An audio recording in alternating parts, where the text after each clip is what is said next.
tiada biadere oje de kiore ke okonaine yama tine ke yore teori uriri kana Joshua boya bu Jehova yagiye mafari twaya kwiderule solo bagu damaria witerie dama sonori dieduri ebafani waire moro meaka mero buena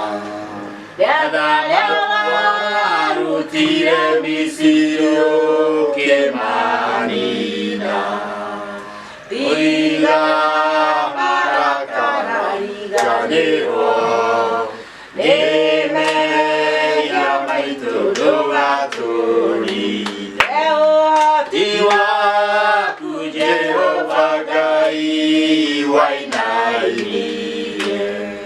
Garosiana makiare matuye canario Todo me hoke te mediana no No rotari tongoi devi Soida dokure amueto agure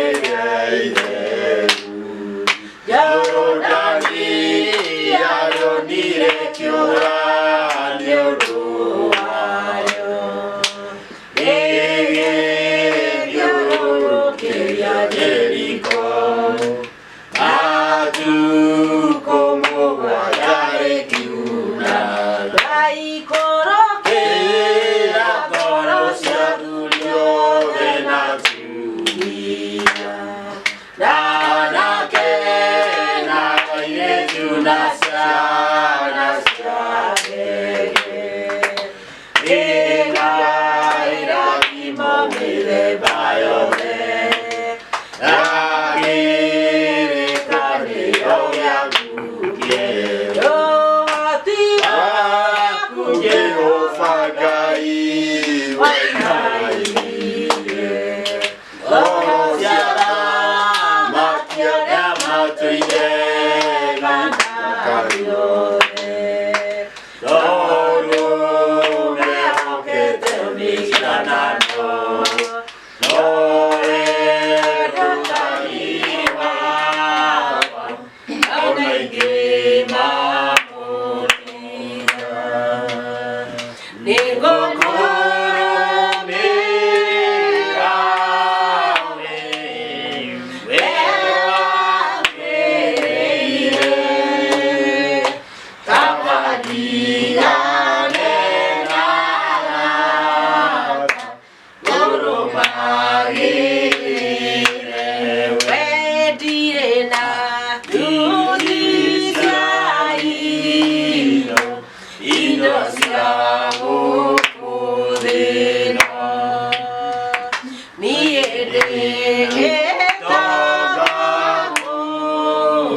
asifiwe. Amen.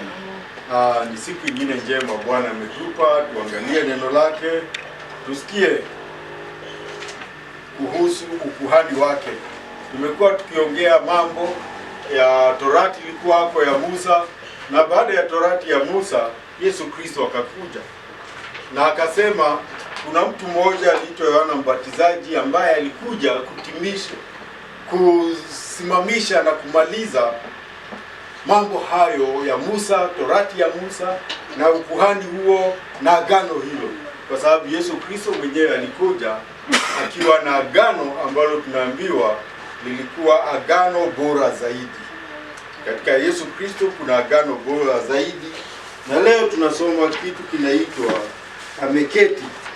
Tuko katika Waebrania mlango wa 8, na katika Waebrania mlango wa 8 Biblia iko huko, washiko ametoweka.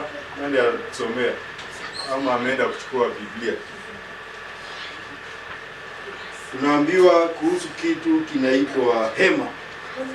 Hema, si tunajua hema, wakati tuna sherehe fulani tunakuwa na hema. Naye Mungu pia alikuwa ametengeneza hema kwa wana wa Israeli. Wakati huo wangeweza kujenga nyumba, kwa sababu wakati Mungu alipookoa wana wa Israeli, aliwaokoa kutoka Misri na akakuwa anawapeleka katika nchi ya ahadi. Kwa hivyo walikuwa safarini. Kwa hivyo wangejenga nyumba, waliishi katika hema, na basi hata yeye akasema aundiwe hema ambapo atadhihirisha uwepo wake na watu wake, ambapo kutatolewa dhabihu, ambapo kutakuwa na matoleo yanatolewa. Basi ikakuwa sasa kuna hema. Na leo tunasoma kitu cha kwanza ati ameketi. Tunaambiwa kuhusu Yesu Kristo ambaye tumesoma hapo awali ya kwamba baada ya kufa na baada ya kumaliza kazi yake, sasa ameenda na ameketi juu. Si kama Haruni ambaye alikufa. Situambiwa hata Haruni alizikwa huko kwenye nyika, ambapo kaburi yake haijulikani. Kwa sababu tukiwa tuko hapa na tunaenda safari, tuzike mtu hapa, si tunaenda na tunaenda mpaka huko mbali. Sasa itakuwa hivyo. Kwa hivyo hata Haruni mahali alipozikwa haijulikani. Dada yake Miriamu naye, Musa pia naye akazikwa huko.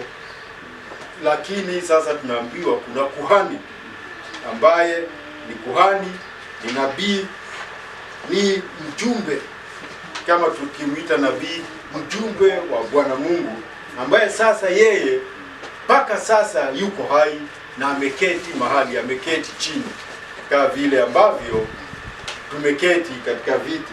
Hebu tusomee mstari wa kwanza tafadhali, wa kwanza mpaka wa 3. Tunasoma kitu kinaitwa hema, ama hema tunaweza kusema ni jengo kama hili. Wakati huo walitumia hema, ni jengo. Tuone jengo, tunaposema hema tunaongea juu ya jengo, mahali mtu anafanya ibada. 1 mpaka 3 tafadhali. Basi katika hayo tunayosema, neno lililokuu hilo hili, tunaye kuhani mkuu wa namna hii, aliyeketi mkono wa kuume wa kiti cha enzi cha ukuu mbinguni, mhudumu wa patakatifu na wa ile hema ya kweli, ambayo Bwana aliiweka, wala si mwanadamu. Maana kila kuhani mkuu huwekwa ili atoe vipawa na dhabihu. Kwa hiyo lazima huyu naye awe na kitu cha kutoa. Ati sasa tuna kuhani, na inasemekana hilo ndilo jambo kuu, ya kwamba ni hili ama kiini cha mambo haya yote tunaongea. Si tumeongea mambo mengi. Tunatakiwa tutoke hapa tukijua ya kwamba tuna kuhani ambaye ameketi katika mkono wa kuume wa ukuu, ya kwamba yeye kumaliza hakufa na akasema na ngoja siku ya kiyama. si ndio? Akina Musa wote wanangoja na wengine. Yeye hakufa tu vile tunakufa. Hata mimi nikifa sasa nitakufa nisikwe, nikingoja ya kwamba kuna siku ya kiyama, siku. Huyo hangojei. Yeye hakufa kwa sababu alipokufa alikaa siku 3 baada na alafu siku ya 3 akafufuka.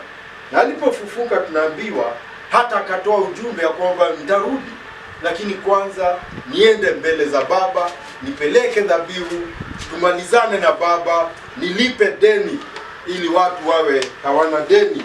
Na tunaambiwa sasa yeye ameketi mkono wa kuume wa kiti cha enzi cha ukuu mbinguni.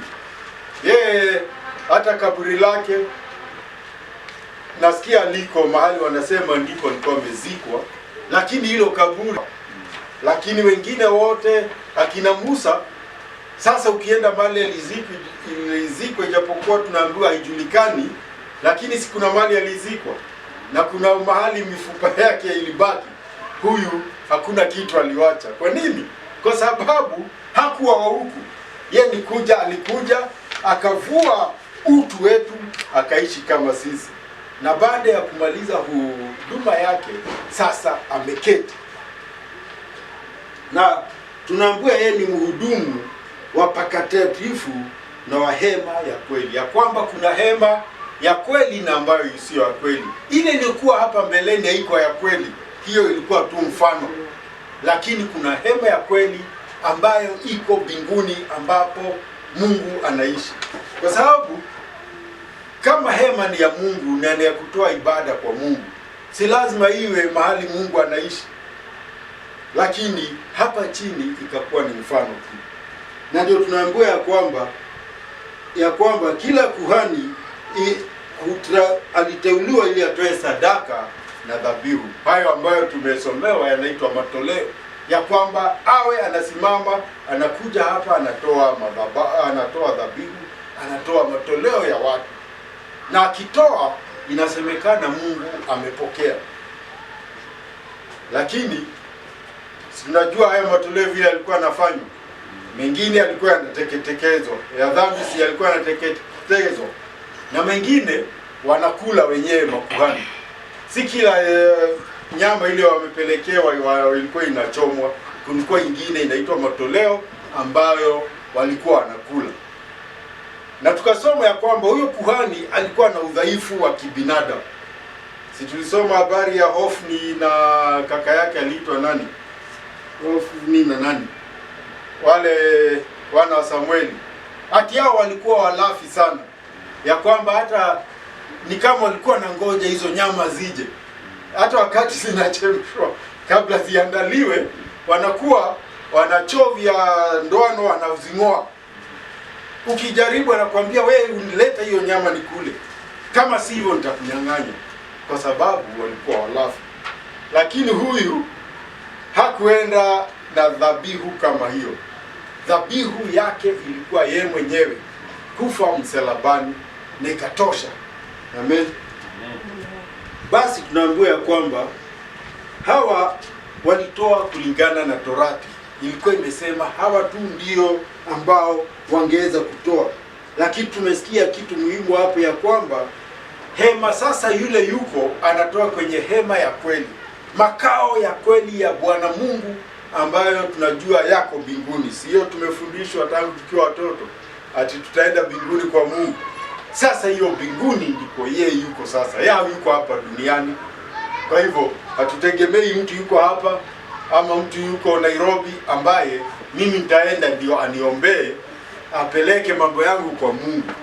Tayari mambo yangu yalipelekwa kwa Mungu katika Yesu Kristo. Sasa wale wamebaki hapa ni kuhubiri, ni kushuhudia, ni kutiana nguvu. Hiyo tu ndio tumebakishwa, ndio imebaki hapa. Dhabihu hakuna tena, wakati wa dhabihu hakuna nafasi ya dhabihu, hakuna madhabahu yoyote, kwa sababu katika Warumi 12 tunaambiwa madhabahu ama dhabihu ni mioyo yetu. Sisi wenyewe tunajitoa kama dhabihu, hakuna tena hiyo. Na tunaambiwa kwamba ndivyo Musa alivyoagizwa na Bwana Mungu. wakaambiwa hii ni kwa muda na akaambiwa ya kwamba uijenge vile ambavyo ulionyeshwa ulikwenda mlimani. Sijui kama hatuambii vile ilikuwa, sijui kama Mungu alikuja na television akamuonyesha ama wakiwa hapo, si Mungu hata anaweza kusema hiyo madhabahu ya huko mbinguni yateremke.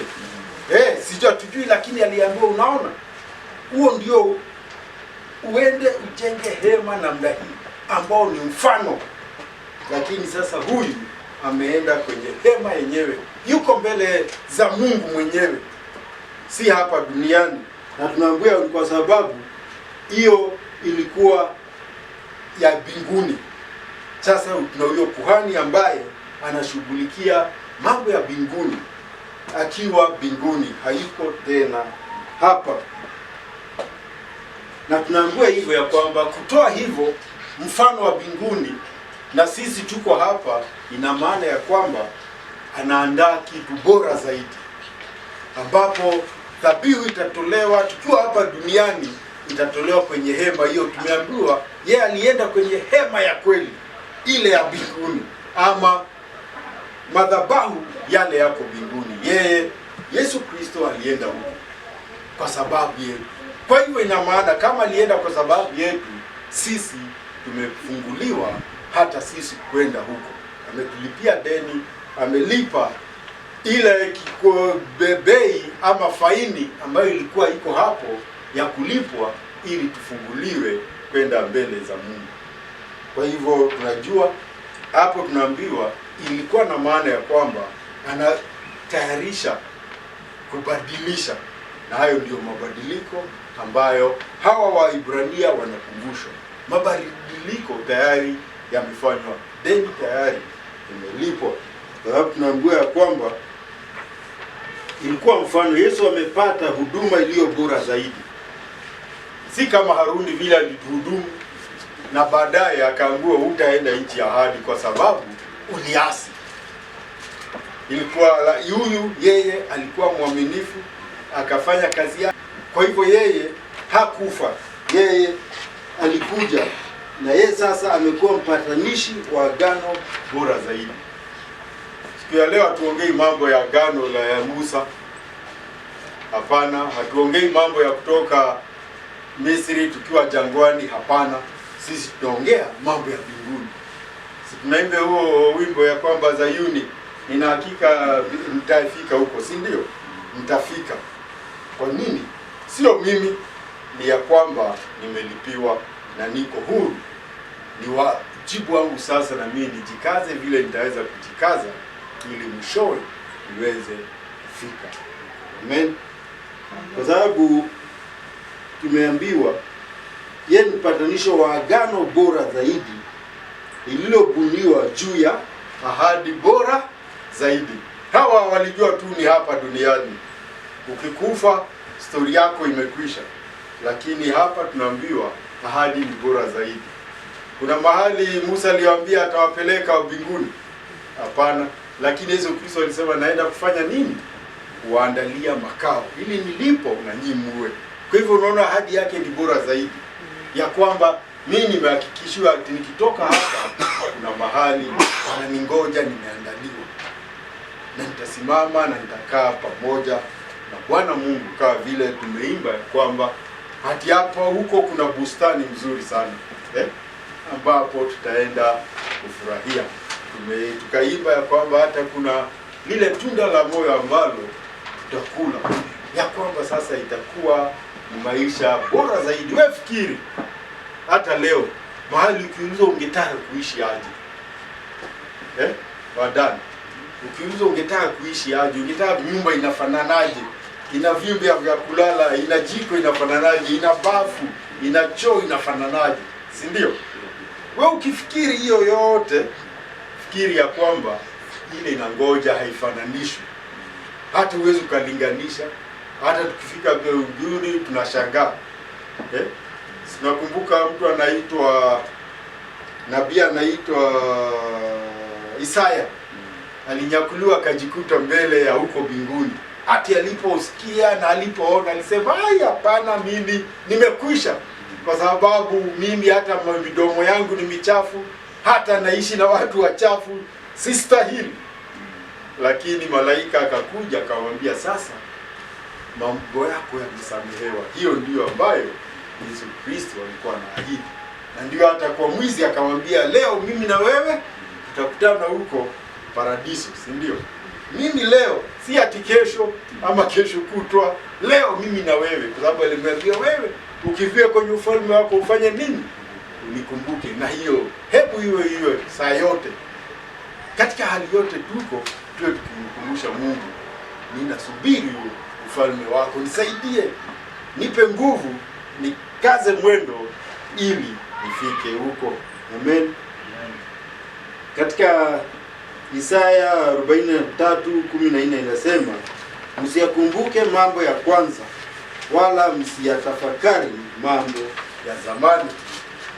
Katika kwamba mambo ya kwanza tusifanye nini? Tusiyakumbuke na tusiyatafakari. Lakini hatuambiwa ati tusisome habari za Musa. Ati mimi sitaki kujua. Hapana, lazima ujue kule umetoka, si ndio? Hata ukianza safari, si unajua Gwadani, ukisema unaenda Nyahururu, si unajua mahali umetoka? Lazima ujue mahali umetoka. Na hivyo huko tutaangalia, lakini si mambo ya kutafakari, si mambo ya kutuchungua, si mambo ya kurudia, kwa sababu kule tumetoka ili tuende ambako ni bora zaidi. Tujue hivyo, na hivyo ndivyo tunaambiwa, mambo ya zamani tuyasahau, kwa sababu Mungu amefanya na anafanya mambo mapya. Amen. Katika Luka 5:37 tunasikia maneno hapa. Alafu mtaniambia nani alisema hayo maneno? Wala hakuna mtu atiaye divai mpya katika viriba vikuukuu.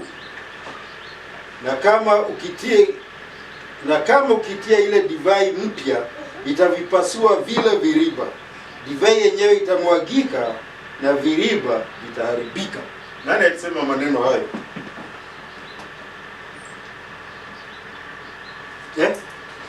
Nani alisema maneno hayo?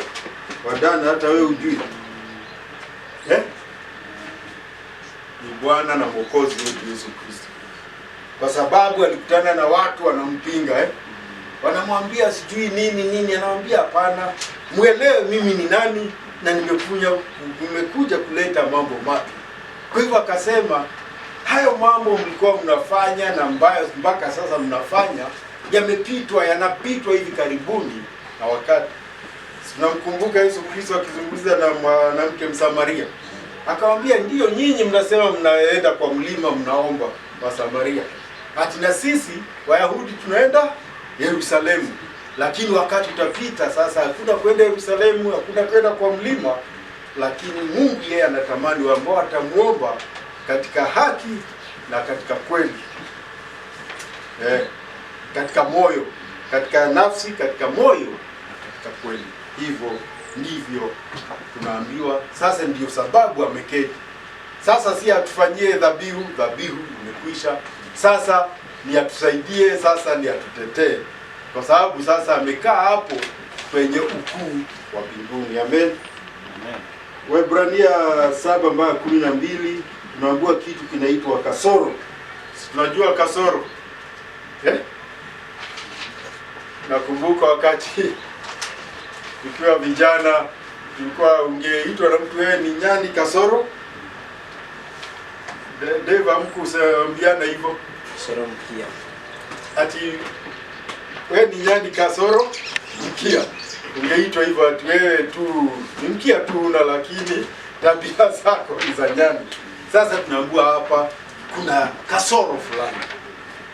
Hebu tusomee tuone hiyo kasoro ni nini. Ni mstari wa 7:12. Utatusomea tu 7, 8 na 9 tafadhali. 7, 8 na 9.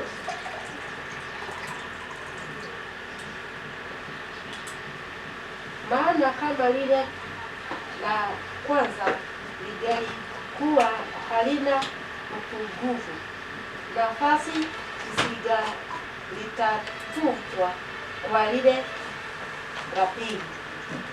Maana awalaumuko asema awalaumu asema, angalia siku zinakuja, asema Bwana, nami nitawatimizie nyumba ya Israeli na nyumba ya Yuda agano jipya. Halitakuwa kama agano lile nililoagana na baba zao katika siku ile nilipowashika mikono yao niwatoe katika nchi ya Misri, kwa sababu nawahurumu kudumu katika agano langu mimi, nami sitawajali, asema Bwana. Sasa ni Bwana Mungu alipofanya agano na Israeli, tunaambiwa ya kwamba Bwana Mungu aliona kuwa agano la kwanza linahitaji kuboreshwa, kwa sababu si tumesoma vile ambavyo aliingia Misri na akaokoa watu wake na akaongoza, lakini ikakuwa ni kushindana kila saa. Wakisema hivi anafanya, akifanya mara. Kuna wakati alisema tumechoka kwa hii chakula, tutakula nini? Wakapewa ati ilikuwa maana ilikuwa kama mkate, lakini ilikuwa mkate mtamu sana. Baadaye akasema tumechokeshwa na nini? Na maana, mbona tukuli nyama? Sisi tunataka nyama. Hata huko Misri tulikuwa tunakula nyama, hata nyama ilikuwa zilikuwa nyungu, ilikuwa inapikwa na nyungu. Sijui kama wadani umeona nyama ikipikwa na nyungu. Inawekwa ati tulikuwa tunakula nyama. Na ni uongo. Umewahi kukuta mtumwa anakula nyama? Ni uongo tu, kwa sababu Biblia inasema walikuwa katika mateso makali. Kweli mtu anakuweza kuwa mateso makali na anakula nyama kwa nyungu? Mpaka Mungu mwenyewe akaona huruma. Lakini hao walikuwa saa yote wanasema afadhali, na ndio hapo tukaambiwa tusiangalie mambo ya nyuma, afadhali tungerudi Misri. Walitolewa Misri kwa sababu kulikuwa kubaya, lakini wanasema hata afadhali Misri, huyu amezidi. Na ndio tunaambiwa Mungu mwenyewe anasema, angalia siku zinakuja, asema Bwana Mungu, mtakapofanya agano jipya na nyumba ya Israeli na nyumba ya Yuda. Nitafanya agano jipya. Sasa huwezi ukafanya kitu kipya kama kile cha kwanza kiko kizuri. Si ni kweli? Sasa juzi nikaenda kufanya upya leseni yangu ya kuendesha gari. Kwa nini? Kwa sababu ile ingine nilikuwa nayo kwa mfuko, lakini iliniruhusu nitembee nayo. Haikuniruhusu, ilikuwa imepitwa na wakati wake, ilikuwa imekwisha. Kwa hivyo nikaenda nikaifanya upya. Kwa hivyo sasa nikiingia kwa gari niulizwe, sitatoa hiyo mzee, hiyo ya kwanza. Nitaambiwa wewe mzee, umezeeka tu kama hiyo leseni yako, hufai kuwa kwa barabara. Lakini sasa nikitoa wataangalia waone, miaka ingine 3 nimeruhusiwa kuendesha gari. Hivyo ndio tunaambiwa. Mungu akasema atafanya agano jipya na Israeli na nyumba ya Yuda. Alafu jambo la pili ni ya kwamba si kwa mfano wa agano ile nililofanya na baba zao, ya kwamba si ile agano ya hiyo siku ile ati nilipowashika kwa mkono nikawatoa Misri. Ni kweli Mungu alionyesha mkono wake hodari, na kweli ulikuwa mkono hodari, aliwasaidia wakatoka Misri. Lakini kutoka tu Misri hata hajaenda mbali, wameanza kuvunja, si ndio? Si wametolewa kwa njia ya nguvu. Lakini walipofika kwenye bahari ya Shamu, wakaanza malalamiko, wakaanza fujo. Afadhali hata tungekufa huko kwani hakukuwa kaburi. Na Mungu wamesahau, na mwanadamu ameundwa hivyo. Nakumbuka bwana mmoja akaniambia, tulikuwa tunazungumza, mtu akifanywa mambo mazuri hivi anaweza kasahau? Nikamjibu, ndio, mwanadamu ameundwa akiwa na uwezo wa kusahau.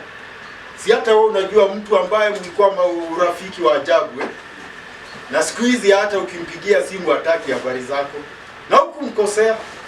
alichoshwa na wewe, aliona unamsumbua.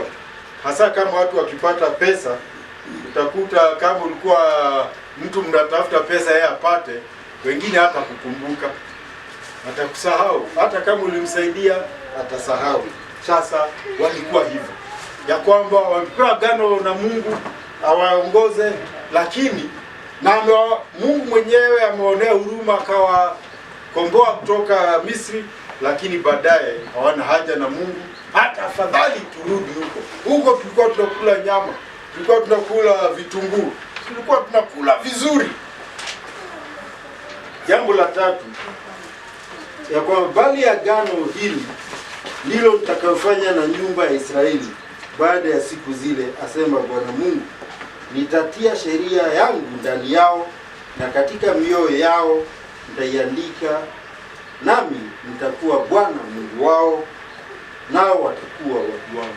Ya kwamba sasa Mungu si wale wa Israeli sasa anaozungumzia, anasema sasa nimewafanyia, lakini zaidi ya hapo kuna agano jipya lingine litakuja.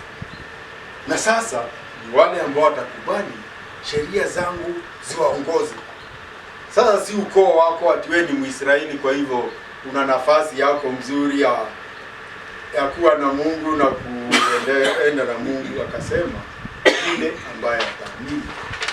Ndipo hata Yesu Kristo alipoanza mahubiri yake akasema, Yohana 3:16, kwa maana jinsi hii Mungu alimpenda ulimwengu akamtoa mwanae wa pekee, ili yeyote atakayemwamini asipotee bali apate nini?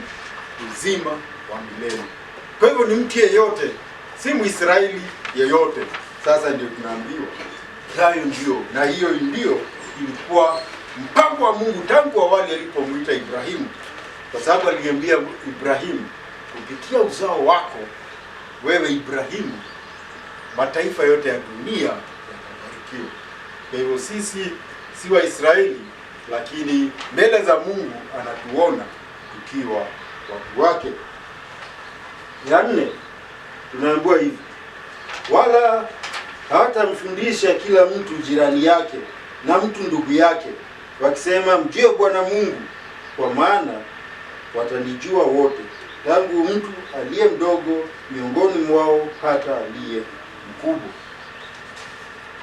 Hakuna mtu ambaye anasema ameokoka anasema niliokolewa na mtu fulani. Wote wanasema niliokolewa na Yesu, si ndio? Tunajua Yesu Kristo ndiye anaokoa, si yule padre, si yule askofu, si yule mhubiri. We mwenyewe unasimama, unaapa peke yako, si ndio? Unaomba Mungu, naomba uniokoe, nimekubali ulinilipia, nimekubali wokovu wako.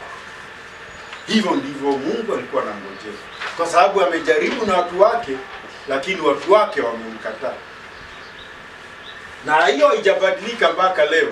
Ndio sababu leo ukikuta wale watu wako kanisani, hata hii kwenye hichi kijiji hapo tuwa Sabasaba, ukiangalia wale watu wameenda kanisa leo na wale hawajaenda, ni wangapi? Wengi kati ya hao ni wale wameenda ama ni wale hawakuenda? Wale hawajaenda ndio wengi. Lakini Mungu anasema yeye hajalishi na hiyo. Kuna wakati alikasirishwa na dunia, akasema ataifanya nini? Ataimaliza yote. Lakini akaona mtu mmoja na mke wake, si ndio? Na binti zake, akasema nitafanya nini? Na vijana wakisema nitafanya nini? Nitaokoa. Si alisema ataharibu Sodoma na Gomora? Akapata mtu mmoja na binti zake na mke wake. Baadaye hata mke wake akashindwa. Waliambiwa mwende na msiangalie nyuma. Huyu akaangalia kwa sababu labda alikumbuka mali ile yake inachomeka. Lakini Mungu hahesabu hivyo. Si alisema tu na vitu vikatendeka. Kwa hivyo mwanadamu si kitu, si mtu anaweza akasumbua Mungu. Anasumbua tu Mungu moyo wake, kwa sababu huyu Mungu alijiumbia mwanadamu wawe na ushirika. Kwa hivyo tunaambiwa sasa itakuwa hivi, ya kwamba mtu atamjua Mungu. Na wewe Washiko, japokuwa umeokoka na una ushuhuda mzuri, Gibson anaweza akasema mimi naamini mama yangu wokovu wake ndio unatetea. Tutamwambia hapana, wokovu ni wako, kwa sababu kusimama mbele ya Mungu mtu atasimama peke yake. Hakuna kuhani tena wa kwenda ati kutuombea. Tayari tumeombewa, tumeokoka, na sasa yuko huko anatuombea wakati tunapitia mambo ya dunia. Kwa sababu katika kitabu cha nini ya Yohana, kufunulia cha ufunuo wa Yohana, tunaambiwa kwamba Yesu Kristo anasimama, huyu adui wetu anasimama mbele ya Mungu usiku na mchana, akifanya nini? Akitushtaki. Unaona wadana, unasikia vile ameongelesha mke wake, umeona Dave, umeona nani? Hiyo ndio kazi yake.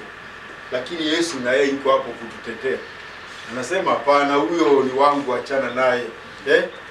Niko na yeye, ameokoka huyo. Nitaongea na yeye, hiyo hakuna, hiyo si mambo ya kuleta hapa. Hakuna kitu amefanya zaidi. Sasa hiyo ndio tuko na huyo ambaye anatuombea, tujue hivi. Sio wema wetu, si akili zetu, si mapenzi yetu, ni Mungu akiwa pamoja nasi. Amen. Katika Yeremia 31:34 nasema, inasema hivyo, tumesema funzo liko katika Isaya 35:5 inasema, ndipo macho ya vipofu yatafunguliwa na masikio ya viziwi yatazibuliwa. Ya kwamba kuna wakati Mungu anangoja ya kwamba macho ya vipofu yatafunguliwa na masikio ya viziwi yatazibuliwa. Wale ambao walikuwa hawasikii watafunguliwa. Kwa nini? Kwa sababu atakuja na huo uwezo wa kuokoa na kudumisha. Katika Yohana 17, Yesu Kristo katika maombi yake anaambia Mungu, wewe watu ulionipa nimewaweka, hakuna nimepoteza. Nimewapa neno lako, nimewapa ukweli wako. Sasa wako tayari, wako sawa. Na hivyo ndivyo Yesu Kristo anatuona. Ijapokuwa tuna mambo tunasumbuana nayo tukiwa hapa duniani, yeye anatuona katika ule ukweli wake, vile alitufanyia na vile ambavyo anatubarikia. Hebu tushikilie hiyo, na tukishikilia hiyo kweli tutaona wokovu wake na tutakuwa na ushuhuda ya kwamba yuko pamoja nasi. Kuna wakati tulikuwa tumepotea, lakini siku moja macho yetu tukaona ya kwamba hapa kuna hatari, na tukaambiwa na tukakubali. Masikio yetu wadani, ukiokoka sijui ulikuwa umesikia mahubiri mara ngapi? Mingi. Si hata unapita hapo unacheka. Ukisikia watu wakiimba unashindwa hao watu kwani hawana kitu cha maana wanaweza kufanya. Lakini siku moja ukasikia, hebu nisikie. Ukasikia ukasema kweli maisha yangu yanahitaji kubadilika. Yanahitaji kufanywa upya. Kwa sababu haya ninayo hayatanisaidia. Basi ndio hivyo Yesu Kristo akakuja akiwa na huo ushuhuda, akiwa na huo ujumbe, na tunaambiwa wengi wakamfuata.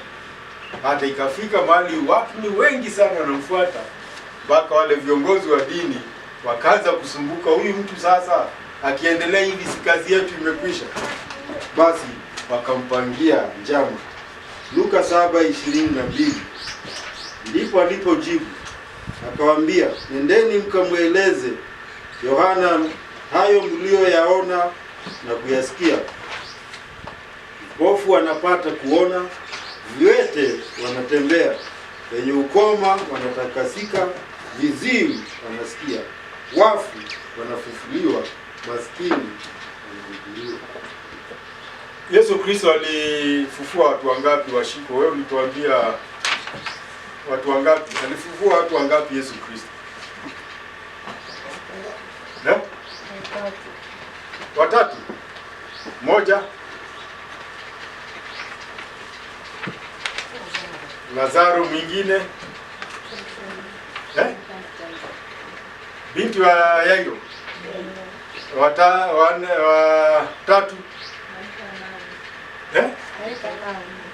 Wanauni, yule kijana wa Nauni.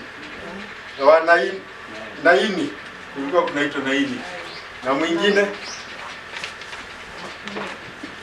hakuna. Sasa Yesu alikuja akafufua. Hao ni wale walikufa. Na sasa hiyo kijana wa Naini bado yuko. Umesikia habari zake akiwa huko kwa Israeli? Bado yuko? Na je, Lazaro? Lazaro binti wa Yairo, wote wamefanya nini? Wote wamekufa. Na maana gani? Kuna ufufuo bora zaidi wa hapa duniani kufufuka. Kuna ufufuo bora zaidi ambao ni ule wa kwenda mbele za Mungu kuwa na yeye milele na milele.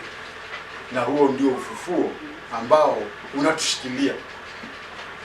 Si tunajua Yesu akichelewa lazima tutatoka huko. Hata mzee wa Juma akasema haoni akikaa miaka ingine kama hii ameishi. Ni kawaida ya kufikiri kama wanadamu, si ndio? Lakini Yesu Kristo alisema, nikisema huyu akae mpaka nitakaporudi, hiyo inakuhusu mimi. Si kuna mtu alimuuliza hivi.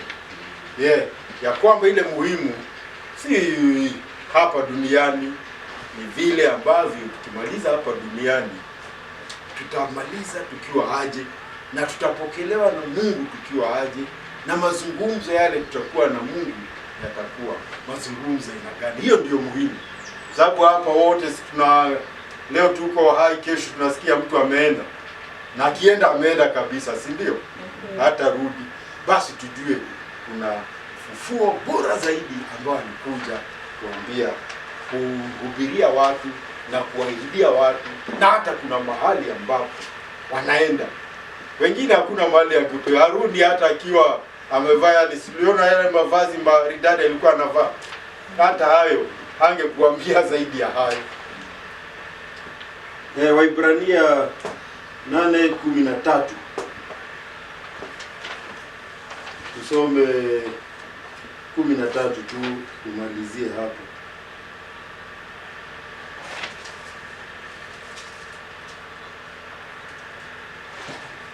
Kwa kule kusema Agano Jipya amelifanya lile la kwanza kuwa kuukuu, lakini kitu kianzacho kuwa kikuukuu na kuchakaa kikaribu na kutoweka.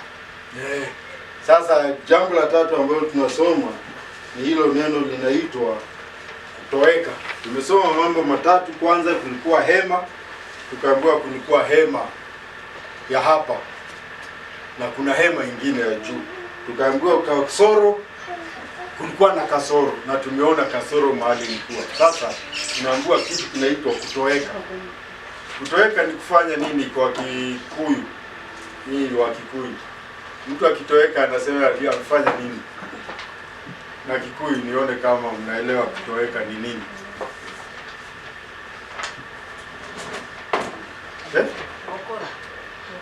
Ukora. Ukora. Hapana, ukora ni kuoza. Ukora. Ukora hapana, kuzeeka. Kutoweka uweze mbia na mtu mfie ofueria. Niko kofueria. Yaani kofueria si ni zaidi ya kuzeeka na kufa. Kwa sababu ni mtu yuko alafu baadaye afanye nini? Au toweke. Kuna watu wameenda hivyo akatoweka. Hata si unasikiaga kwa nini kuna mtu akatoka hapa akasema anaenda Nairobi alafu akatoweka. Sikika hata kuna habari zake, alitoweka na akatoweka. Sasa tunaambiwa kitu kutoweka. Na tunaimba hivyo ya kwamba Agano Jipya linafanya la kwanza kuwa la awali, ya kwamba lile la kwanza linakuwa ni kama sasa, si nimewambia mambo ya leseni ambayo niko nayo. Sasa mimi nilikuwa na leseni na ilikuwa wakati wake umepita. Singeitumia, lakini ningeitumia kwa ile tu ingesaidia ni kufanywa upya. Na nikaenda, nikalipa, nikafanywa upya. Hivyo ndivyo agano liko. Ya kwamba wakati Mungu anasema, Bwana Mungu anasema nitafanya agano jipya, ni kama alikuwa anasema, ni kweli alikuwa anasema lile la kwanza linatoweka, litatoka, halitakuwa na nguvu tena. Kwa hivyo tunapofanya mambo yetu sasa, hatufanyi vile Musa alifanya. Lakini tutafuata mambo mengine Musa alisema, kwa sababu si ni Mungu alikuwa amemwambia aongee. Kwa hivyo, kwa sababu ukweli wa Mungu haubadiliki. Hata Yesu Kristo alipozungumza, hakuna mahali alisema hapana, hiyo alikuwa anasema ndio mlikuwa mnaambiwa hivi na Musa. Lakini mimi nawaambia, sisi alisema kuhusu kuua mtu. Agano lisema usifanye nini? Usiue. Lakini atukikasirikia ndugu yako, wewe uko muuaji. Si tunakasirika na tunasema hata huyo mtu. Ningefurahi nikisikia si hata kuna watu wanaomba watu fulani wakufe. Kwani huyu mtu, nikasikia ajali fulani itokea, watu wakisema ingekuwa nandiko hiyo ndege ingekuwa bora zaidi. Unaona? Sasa tu tayari umefanya nini? Umeua huyo mtu. Kwa sababu mtu amekukasirisha. Mtu amefanya vizuri, utataka akufe, si utataka uwe naye. Sasa ndio tukaambiwa. Sasa agano la kale linakaribia kufanya nini? Hapa inasema ni kusema ya kwamba kinakaribia kuondolewa. Na ni kweli iliondolewa agano la kale.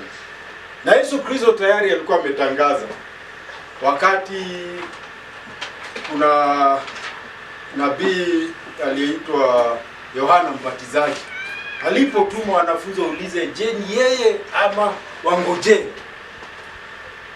Si alikuwa tayari amemtangaza mwana kondoo wa Mungu.